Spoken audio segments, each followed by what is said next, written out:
Namaskaram. Now we will learn Narayanatte Namo Namo in the Ragam Behag, Talam Adi, written by Sri Annamacharya. Narayanate Namo Namo, Narayanate Namo Namo, Bhavanarada Sanmuta Namo Namo, Bhavanarada Sanmuta Namo Namo, Narayanate Namo Namo, Bhavanarada Sanmuta Namo Namo, Narayanate Namo Namo. Murahara Nagadhara Mukunda Madhava, Murahara Nagadhara Mukunda Madhava, Garuda Gamana Pankajanabha,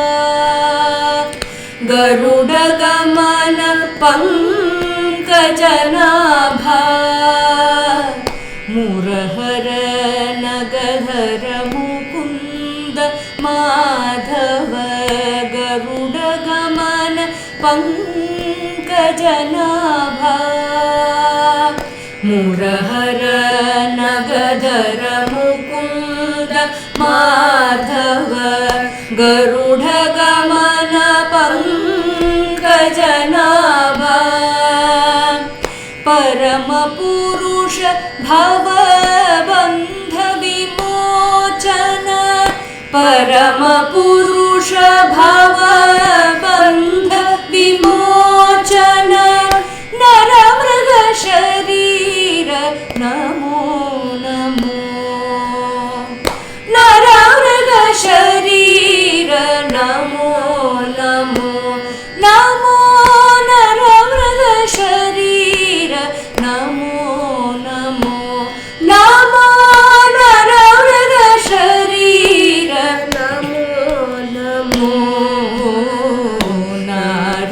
Narayanate Namo Namo,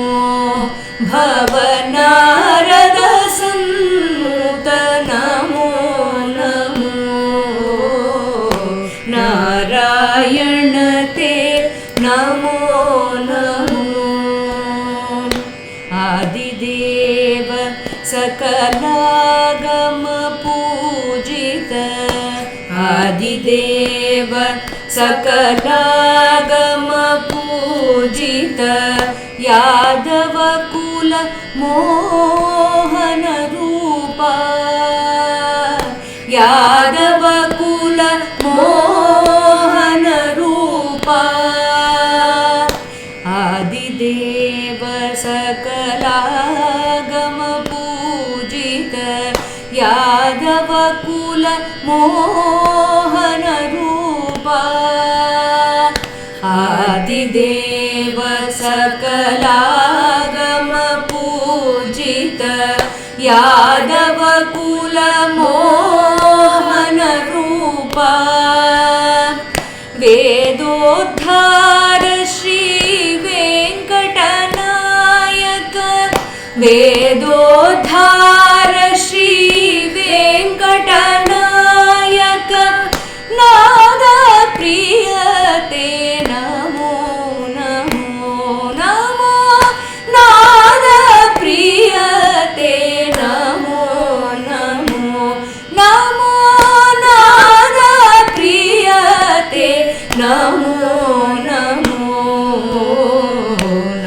Narayanate Namo Namo, Bhavanarada Sanmuta Namo Namo, Narayanate Namo